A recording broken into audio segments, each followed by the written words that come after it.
Nous allons donc écouter la parole et l'enseignement. Nous sommes à l'enseignement numéro 23 pour aujourd'hui, concernant le sujet qui parle de celui qui ose dire qu'il est Dieu. Il a remplacé le bouc, le bélier et le taureau, qui étaient destinés pour l'expiation des péchés des enfants d'Israël, selon Lévitique 16.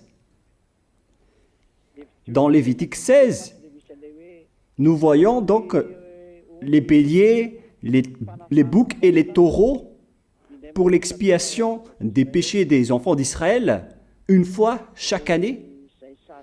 Et c'est ce schéma que nous allons vous enseigner en ce moment. En fait, j'ai déjà donné cet enseignement, mais je le rappelle aujourd'hui. Cette situation contredit directement la parole du Père Yahva, le Dieu d'Abraham, selon Deutéronome 4.2. Ne rajoutez rien et ne retranchez rien aux paroles. C'est dans Deutéronome 4.2 et aussi dans Deutéronome chapitre 13, à partir du verset 1, ou Deutéronome 12, 32. Nous allons donc lire maintenant Deutéronome 12, 32, car nous avons déjà vu autrefois le Deutéronome 4.2. Donc dans Deutéronome 12, 32, vous observerez et vous mettrez en pratique toutes les choses que je vous ordonne. Vous n'y ajouterez rien et vous n'en retrancherez rien. Voilà donc dans le Deutéronome 12, 32. Et dans Deutéronome 4.2, je vais répéter, Deutéronome 4.2, vous n'ajouterez rien à ce que je vous prescris et vous n'en retrancherez rien, mais vous observerez les commandements de Yahva, votre Dieu, tels que je vous les prescris. Cette parole précise bien alors que il ne faut pas rajouter ni retrancher les paroles que je vous ai données. De quelles paroles parle-t-on? Nous allons lire Lévitique chapitre 16 pour voir quelles sont les lois d'expiation des péchés pour les enfants d'Israël. Les voilà. C'est dans Lévitique chapitre 16, verset 3 d'abord, pour commencer. Voilà donc ce qu'on ne doit pas changer, alors que nous avons tous su, nous avons tous vu qu'ils les ont remplacés par Jésus ou Jesus. Ce n'est pas une diffamation, nous le voyons tous. Alors que chacun réfléchisse, Lévitique chapitre 16, verset 3. Voici de quelle manière Aaron entrera dans le sanctuaire. Il prendra un jeune taureau pour le sacrifice d'expiation et un bélier pour l'holocauste. Voilà, nous le voyons tous clairement, cette parole. Il existe donc le fait d'apporter un jeune taureau pour le sacrifice d'expiation, ainsi qu'un bélier pour l'holocauste. Verset 5. Il recevra de l'assemblée des enfants d'Israël 2 boucs pour le sacrifice d'expiation et un bélier pour l'holocauste. C'est-à-dire, en même temps, il y a un sacrifice de taureau, de bélier et de bouc. Lévitique chapitre 16, toujours, mais dans le verset 34. Ce sera pour vous une loi perpétuelle. Voilà. Il se fera une fois chaque année l'expiation pour les enfants d'Israël à cause de leurs péchés. Nous sommes déjà au verset 34 pour information. Verset 34. Voilà. Ce sera pour vous une loi perpétuelle. Quelle est cette loi perpétuelle? C'est le fait de sacrifier les béliers, les boucs et les taureaux qui vont être tués pour sacrifice, pour l'expiation des péchés des enfants d'Israël. Selon le verset 34, ce sera pour vous une loi perpétuelle. Il se fera une fois chaque année l'expiation pour les enfants d'Israël à cause de leurs péchés. Il y a une partie de votre texte qui est cachée en bas. À cause de leurs péchés. Voilà. Ici, donc, c'est bien clair que l'expiation du péché qui se fait une fois chaque année pour les enfants d'Israël, qu'on ne peut ni ajouter ni retrancher, ce sont les sacrifices des béliers, de taureaux et de boucs. On ne peut pas changer cela. On ne peut pas les remplacer en Jésus ou en Jesus. C'est une loi perpétuelle. Donc, si vous observez les 10 commandements, vous devez apporter des sacrifices de taureaux, de béliers et de boucs si vous voulez être expié de vos péchés. Voilà le schéma. Alors que, en réalité, la situation pour les religieux étranges, on ne voit pas ce qu'il veut en venir, mais ils ont osé intégrer Jésus ou Jesus pour remplacer le bélier, le taureau ou le bouc. Et ce sont eux-mêmes qui le confirment jusqu'à aujourd'hui. Nous voyons tous donc ici que Jésus ou Jesus n'est qu'un imposteur, un hors-la-loi. Et les hors-la-loi sont des envoyés du diable. Le diable, il a commis le péché depuis le commencement. Ce sont des transgresseurs de la loi. Donc c'est prouvé ici que Jésus est un hors-la-loi. Nous allons lire la parole, poursuivre, dans 1 Jean, chapitre 3. 1 Jean, chapitre 3, à partir du verset 4. Quiconque pêche transgresse la loi, et le péché est la transgression de la loi. Voilà, c'est bien clair que c'est le péché qui est la transgression de la loi. Un pécheur, donc, c'est un transgresseur de la loi. Et un hors-la-loi, c'est un pécheur. C'est clair alors que Jésus ou Jesus, c'est un hors-la-loi, c'est un transgresseur de la loi. Nous avons tous vu ensemble qu'il a pris la place du bélier et il a siégé, il s'est installé dans ce système. C'est pourquoi toutes les églises observent les 10 commandements et ils servent Jésus ou Jesus. Voici l'enseignement. Alors, regardez bien à travers ce texte et cette écriture que je vous donne en ce moment. Et soyez conscients, ça suffit maintenant d'écouter ces faux dieux, c'est déjà trop. Tant pis pour vous si vous allez encore les écouter. Soyez conscients que ce schéma n'est plus correct. Beaucoup de gens me diffament à cause de ce que je fais en ce moment. Ils ne supportent pas la vérité. Mais ça dépend de chacun de vous. Et moi, je vous avertis, pour vous qui vont être baptisés et qui veulent être baptisés, mais qui entendent les diffamations et les critiques des autres, ne croyez pas en cela. Ce ne sont pas du tout vrai. La parole de Élia est directe. Ce ne sont que des mensonges.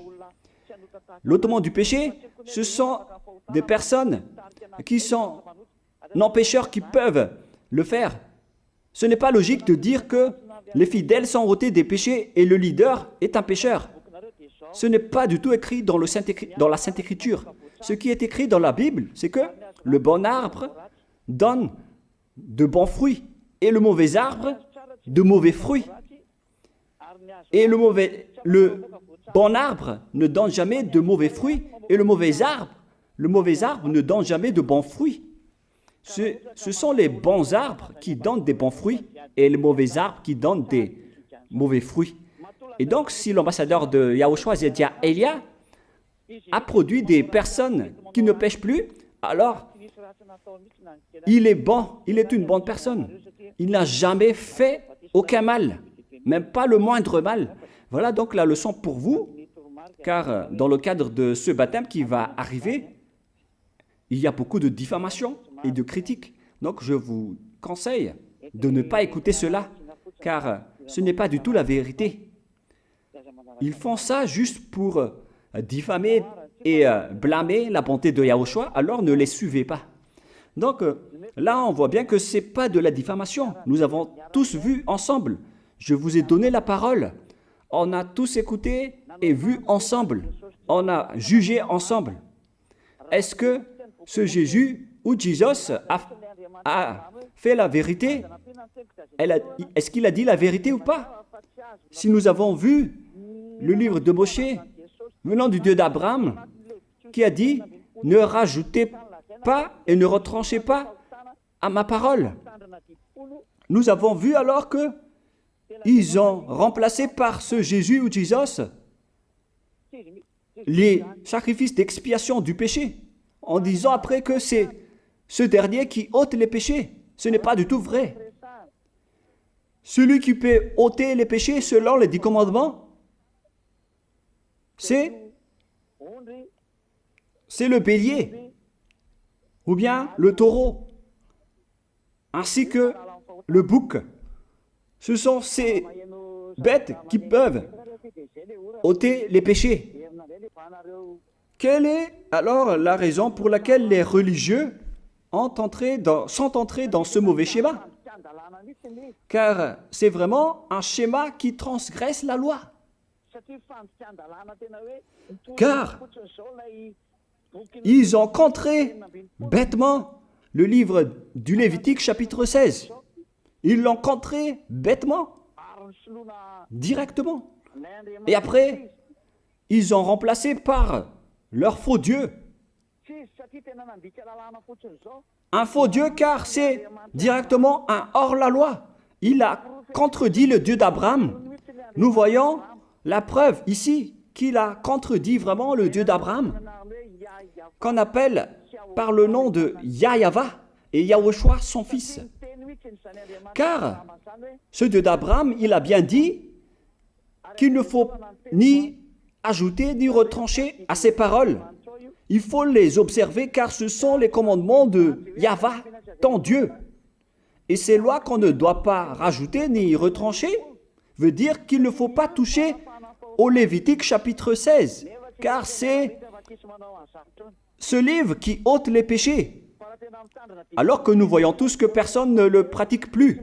Si les 10 commandements, si les prêtres et les pasteurs pratiquent bien les 10 commandements, alors ils doivent faire le sacrifice de bélier et de taureau et de bouc pour l'expiation de leurs péchés. Alors que nous voyons tous que personne ne le fait plus. Alors qu'en même temps, ils observent les 10 commandements. C'est donc de la transgression de la loi. Et en plus, ils ont enlevé le Lévitique 16 en le remplaçant par Jésus ou Jésus. C'est-à-dire qu'ils ont contredit la parole du vrai Dieu, le Dieu d'Abraham. Et est-ce que vous allez encore oser contredire cette vérité? Est-ce que vous allez encore dire que vous êtes dans la vérité, que vous êtes dans la justice? Mais qu'est-ce que vous cherchez? Vous cherchez à prier et à servir le Dieu d'Abraham. Si vous voulez servir le Dieu d'Abraham, vous n'allez pas enlever le Lévitique 16, vous allez restaurer le Lévitique 16. Mais est-ce que vous allez encore oser le faire? Est-ce que vous pouvez encore le faire? La réponse, non. Vous ne pouvez plus le faire. Alors que il s'agit de l'expiation de vos péchés. Et dans ce cas-là, c'est obligatoire de le faire. J'ai expliqué l'essentiel jusque-là, et après je vais vous donner la raison pour laquelle ils ont fait cette grande folie en intégrant dans le Lévitique 16, à la place du Lévitique 16, leur faux Dieu. C'est vraiment de la transgression de la loi. Vous n'avez pas servi le Dieu d'Abraham. Il n'aurait pas dû faire ça jusqu'à la fin, car il a dit qu'il ne faut pas ajouter ni retrancher à ses paroles, alors que vous avez osé le contredire et les changer. Nous allons donc voir maintenant dans Psaume chapitre 40, quelle est la raison pour laquelle les prêtres et les religieux ont arrêté le Lévitique 16 en le remplaçant par Jésus ou Jesus pour remplacer les boucs, le bélier et les taureaux. Et je vais vous expliquer la raison. Et eux, ils ne peuvent pas le nier car ils l'ont fait. Et si, par exemple, ils ne connaissent pas, alors il ne faut plus faire du n'importe quoi. Il faut que vous soyez enseigné par Élia, si vous voulez encore sauver votre esprit. Mais si vous ne voulez pas, alors tant pis pour vous et assumez les conséquences. Psaume chapitre 40, versets 6 à 8. Psaume 40, versets 6 à 8. Voilà donc le dégât qu'ils ont subi. Tu ne désires ni sacrifice ni offrande. Tu m'as ouvert les oreilles. Là, ils ont bien entendu et écouté que Dieu ne désire plus leur sacrifice et tout ce qui concerne ce sujet. Tu ne demandes ni holocauste, ni victime expiatoire. Ici donc, on est arrivé au stade où on n'a plus besoin des sacrifices. D'après ce schéma, alors, le Lévitique 16 a été supprimé. Et logiquement, puisque c'est une alliance qui a été détruite, alors on ne peut plus y entrer, car on ne peut pas ajouter ni retrancher aux paroles. Et donc, si on ne peut pas y entrer d'après la parole qui dit qu'on ne peut pas rajouter ni retrancher, si le Dieu d'Abraham a interdit le sacerdoce, alors logiquement, vous ne devez plus y entrer. Sinon, vous allez vous autoproclamer en tant que pécheur à jamais, alors que les pécheurs et les malfaiteurs n'iront jamais au ciel des cieux. C'est clair alors que c'est devenu un sens interdit, les 10 commandements et les lois de Moïse d'après ce schéma, car c'est la relation avec le Père Yahva qui a été détruite, qui a été supprimée, car il n'y a plus d'expiation de péché pour vous. Alors vous êtes fous si vous allez encore entrer dans ce schéma. C'est pourquoi on a besoin d'une nouvelle alliance, car l'alliance des 10 commandements et les lois de Moïse ne sont plus correctes. C'est devenu supprimé, car on ne peut plus faire le sacerdoce, mais les religieux ainsi que les faux dieux, ils ne se sont pas... ils ont facilité les choses en intégrant leur faux dieu à la place du bélier, du bouc et du taureau. Et voilà, c'est bien clair. Et d'après eux-mêmes, ils ont dit que l'intégration de Jésus ou de Jesus, c'est d'après ce livre des psaumes. Vous voyez que ici, je n'ai pas dit du n'importe quoi, c'est la vérité que j'ai dit. Je n'ai pas incriminé qui que ce soit. C'est vraiment la réalité, la vérité. Alors, ici, on prouve bien que ça a été supprimé, ce n'est plus autorisé. Et c'est encore confirmé dans Ésaïe 66.3 que celui qui fait des sacrifices, c'est comme celui qui fait de l'idolâtrie. Celui qui immole un bœuf est comme celui qui tuerait un homme. Celui qui sacrifie un agneau est comme celui qui romperait la nuque à un chien. C'est vraiment toute une histoire si vous allez faire cela. Celui qui présente une offrande est comme celui qui répandrait le sang d'un porc. Alors qu'à l'époque des 10 commandements, c'était carrément interdit. celui qui brûle de l'encens est comme celui qui adorait des idoles. Ici donc, toutes les sortes de sacrifices ont été bloqués. C'est devenu interdit. C'est pourquoi le faux Dieu est entré dans Lévitique chapitre 16. Alors qu'ils n'ont pas du tout vu de leurs yeux qu'on ne peut pas ajouter ni retrancher aux paroles. Ils n'ont jamais vu et connu ces paroles. Il a fallu attendre l'arrivée de Élia pour vous montrer toute la vérité, pour vous montrer toutes les vraies paroles. Alors, il faut suivre Élia. Suivez Élia. Et c'est ce terme qui dit de suivre Élia que les gens ne supportent pas du tout. Mais qu'est-ce que je vais dire d'autre? Je vais vous dire de suivre qui? Alors que vous êtes tous pécheurs. Est-ce que vous allez suivre les pécheurs pour aller en enfer? Vaut mieux suivre Élia, car ceux qui l'ont suivi ne pêchent plus. C'est quoi le problème? Si c'est de la jalousie, alors vous n'êtes pas du tout sage. Mais si vous êtes sage, vous devrez être content en m'écoutant. Si vous cherchez ce Dieu d'Abraham, vous devez être très content en dansant à la maison en disant « Merci Élia, voilà ce que j'attendais ». Au lieu de dire des colères et de la haine, moi je vous donne de la parole de l'amour pour vous sauver. Alors sachez bien écouter. Et après, ils l'ont continué dans 40, verset 7 maintenant.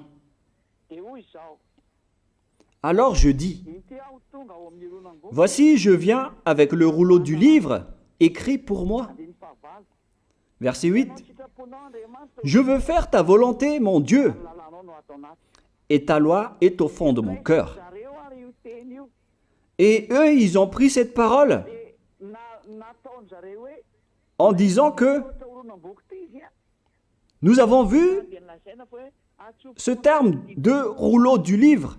Et directement, ils ont dit que on doit intégrer dans les 10 commandements le Fils du Très-Haut qui s'appelle Yahushua. Ils l'ont intégré dans les 10 commandements. Pour vous qui sont dans le mauvais sens, vous l'appelez Jésus. Vous avez intégré dans les 10 commandements votre Jésus, mais Yahushua n'entrera jamais là-dedans car c'est vraiment interdit, c'est un tabou. Le sens du rouleau du livre que Yahushua a parlé ici, c'est qu'on parle de son histoire dans le Sefer Torah juif. C'est-à-dire que le Sefer Torah juif a parlé de lui. Nous allons lire la parole à ce sujet. En parlant du rouleau du livre, ce n'est pas qu'il est entré dans le Lévitique 16. Non, c'est un tabou, c'est interdit. Mais il a parlé de son histoire.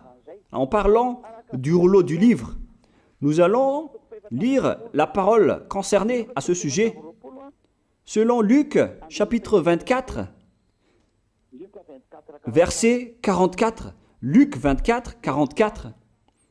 Puis il leur dit, « C'est là ce que je vous disais lorsque j'étais encore avec vous, qu'il fallait que s'accomplisse tout ce qui est écrit de moi dans la loi de Moïse, dans les prophètes et dans les psaumes. » Toutes les paroles qui parlent de lui dans la loi de Moïse, dans les prophètes et dans les psaumes. C'est ça qu'on parle ici. Mais il n'a jamais dit qu'il va remplacer le Lévitique 16. Au contraire, c'est un tabou, c'est un blasphème devant le Père Yahva, qui a déjà dit qu'il ne faut jamais ajouter ni retrancher ses paroles. Donc, les paroles qui parlent de lui, ce sont les paroles de la nouvelle alliance qu'il va instaurer, qu'il va exécuter. La raison pour laquelle il sera crucifié, c'est qu'il va instaurer la nouvelle alliance en versant son sang. Voilà de 1. Maintenant, nous allons lire le livre de Jean 5,46. Jean 5, 46.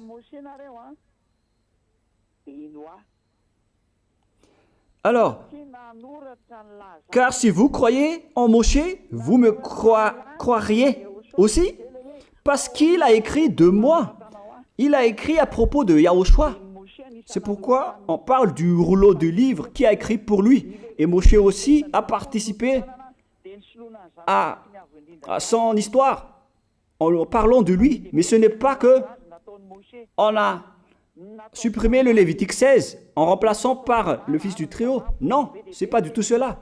Il y a beaucoup de paroles qui a parlé de lui depuis les lois de Moshe, depuis les prophètes et depuis les psaumes. C'est pour ça qu'on parle du rouleau du livre qui a écrit à propos de lui. Mais ce n'est pas que vous allez supprimer le Lévitique 16 en le remplaçant par le fils du Très-Haut. C'est vraiment une abomination de votre part. Je vous ai donné maintenant l'explication. Il ne faut pas rajouter ni retrancher aux lois de Moshe. C'est une alliance en bonne forme qu'on ne peut pas toucher ni enlever. C'est dans Galates 3,15. Galates 3,15. Une disposition en bonne forme ne doit pas être changée ou transformée. Les lois de Moshe, c'est une alliance en bonne forme qu'on a versé le sang de Zébu en plus. Donc on ne peut ni retrancher ni rajouter. Le pire alors, c'est que vous qui êtes les fidèles de Jésus, vous l'avez intégré dans les lois de Moshe en remplaçant le Lévitique 16. On parle de votre Jésus ou Jesus. Je vous pose la question, est-ce que vous oserez dire que vous n'êtes pas pécheur à ce sujet?